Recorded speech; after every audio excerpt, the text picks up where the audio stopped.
சிவானந்தா வேதா தியான பீடத்தின் சார்பாக சகோதர சகோதரிகள் அனைவருக்கும் ஆத்ம வணக்கம்.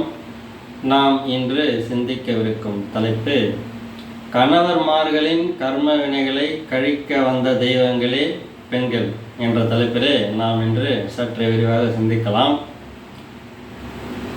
நம் முன்னோர்கள் என்ன சொல்லியிருக்கிறார்கள் என்றால், நாள் 2 முறை, வாரம் 2 முறை, மாதம் 2 முறை, வருடம் 2 முறை.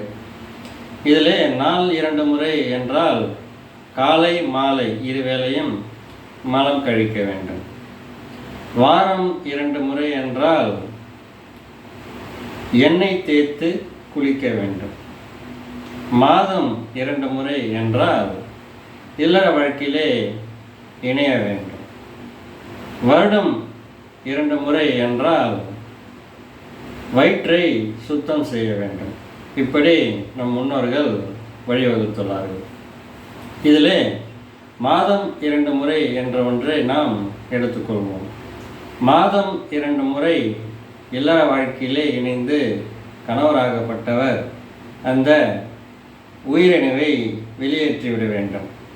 அப்படி இல்லை என்று சொன்னால் கர்ம வினையின் அடர்த்தி அதிகமாக சேர்ந்து கொண்டே போய்கொண்டே இருக்கும்.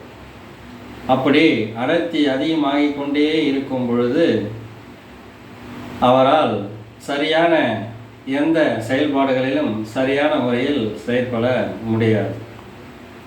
நாம் சென்ற பதிவிலேயே சொல்லியிருக்கின்றோம், பெண்களுக்கு முன்னோர்களின் கர்ம வினை பதிவுகள் கிடையாது.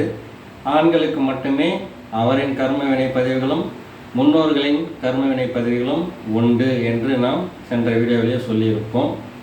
இப்படி பெண்களுக்கு முன்னோர்களின் கர்ம வினை பதிவுகள் இல்லாத காரணத்தினால் கர்ம வினை உள்ள தன் கணவரின் பதிவுகளை அவர் இல்லற வாழ்க்கையில் இணையும் பொழுது அவர் அதை தாங்கியும் வாங்கியும் கணவருக்கு உண்டான கர்ம வினைகளை கழித்து கொண்டே இருக்கின்றார்.